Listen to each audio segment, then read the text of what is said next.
Welcome back. As part of its commitment to increase military spending, Canada is in the process of shopping for a new fleet of submarines. Right now, a couple of Victoria-class subs are in active duty off our coasts. The former British diesel submarines have long served the country, but they do need replacing. Our guest tonight is Tony March, CEO of Babcock, a Canadian company that helps maintain their current subs and is working with a South Korean firm, Hanwha, in bidding for the replacement contract. And it's good to have you with us tonight. Thank you. Thank you very much. You spent time on the East Coast. You know this port very well. Yeah, I lived in Halifax for 5 years. It was really formative years of my naval career, and I got a lot of fond memories of Halifax. As is the case with much of our military hardware, the subs have gone well past their best before date, and really your firm and those who work on maintaining them have had to do a bit of magic to keep them going. Yeah, it's been a challenge for sure. You know, Babcock's been sustaining the current Victoria-class fleet for the past 17 years. Submarines are approaching or exceeding 30 years of age, but Canada is making a significant investment in the future, and we're really keen to be involved in that. Something the Navy, of course, has wanted for quite some time. We're looking at what, a fleet of 12? Yeah, Canada's gone on the record saying they're looking for up to 12 submarines. That's the operational requirement, and you know, we're keen to continue to support that. What would a new fleet of submarines allow the Navy to do that, say, it can't do now? I think, you're getting more. You know, this is a tripling of the fleet, going from a current fleet size of 4 to 12. So that allows a consistent, persistent presence on both coasts as well as into the Arctic. And by picking a submarine, a new procurement, that allows you to have a submarine that can go further, can do more things, and can better fit the needs of a big, broad country like Canada with a long coastline to defend. A lot of focus now, of course, on the north. In an area that many countries would like to have dominion over. A new fleet obviously would be designed to spend a lot more time up there. Yeah, so I think some of the things that people need to realize is it's as much distance to cross the Atlantic as it is to go into the northern approaches. So, you know, as I said, the government of Canada has fully stated a need to defend all 3 of Canada's ocean approaches. So fully expect that the new submarine fleet will spend more time in the north than the current fleet does. So when we look at a timeline, because we know these projects take an awfully long time, first thing that would happen would be a deal to be signed. The date for that, a couple years' time, and then what?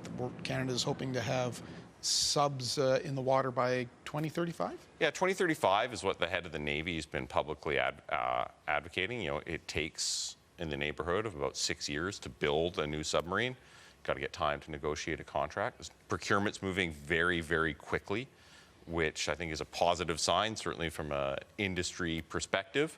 So potentially contract signature in 2028 or even sooner. But that's really, you know, it's paced by the government and their ability to make a decision. Australia recently introduced a fleet. South Korea, as I mentioned, Germany. There's a lot, France. There's a lot of focus on submarines right now. Yeah, I think submarine, you know, as a foreign naval officer, you know, submarines offer a really compelling capability, persistent, survivable. So I think it's appropriate that Canada's made that decision to make that investment in a military capability that a lot of our allies have. Beyond taking possession of submarines, you're working with the South Korean company, of course. What would be the benefit to Canadians? What would be the benefit to maritimers if your bid should be successful in terms of, you know, creating more than just taking delivery of them? Yeah, so I think right now we've got 4 Victoria-class submarines, and a fleet of 12 has the big change is right now those 4 submarines, the heavy maintenance, the refit work is done in Western Canada. And with 4 submarines, there's enough work to really sustain one shipyard. With 12 submarines, you're going to be doing refit work on both coasts.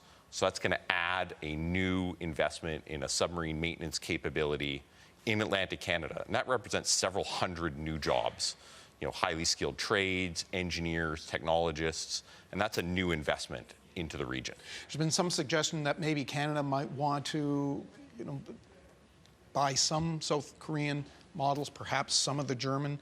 Are there benefits or risks with come with splitting a fleet like that? I think the Prime Minister was pretty clear that it's there's certainly, you know, their preference is to go with a a single selection. There's obvious benefits of having just one type in terms of economies of scale to provide that maintenance, single chain of spare parts, single chain of training. So there's benefits to having a single class. You add complexity if you buy from 2 different suppliers, but it does give you differentiation, increase potentially speed of delivery and a number of characteristics. But fundamentally, that's a government decision that they look at, and we're poised to support that decision. And the South Korean model is it's almost off the shelf because it's being built now in South Korea for their usage, and so it would be a pretty quick turnaround from what they're promising. Yeah, it's we understand the Hanwha product very, very well. It's a proven in-service submarine. They've got 3 in service now. They're launching a 4th one imminently. It's been in the water. It's modern. It's contemporary. It's a proven solution, and they have a significant industrial capability in South Korea to build these submarines very quickly and meet a demanding delivery schedule. Finally, look, you can have all the submarines that your ports can handle, but they're no good if you don't have anybody to be inside of them. You are a submariner. Why is it a good career option? They're going to be looking for more sailors. I think that submarines are amongst the most complex mechanical devices made by humankind. And it's a fantastic career opportunity if somebody's a young engineer or technologist and you want to work on something that's hard, that's complicated and challenging for decades in your career. Having something new and exciting offers a great opportunity for the future. And those folks in our service with Dolphins are a special crowd. Well, I was very happy to serve the Navy for 21 years, and I look forward to future decades of submarine service in Canada. Tony March, CEO of Babcock, thank you for taking the time. I know you're only here for a couple of days. We'll hopefully get you back in here again. Thanks very much. We'll take a time out. We'll be right back with much more of your newscast. Stay with us.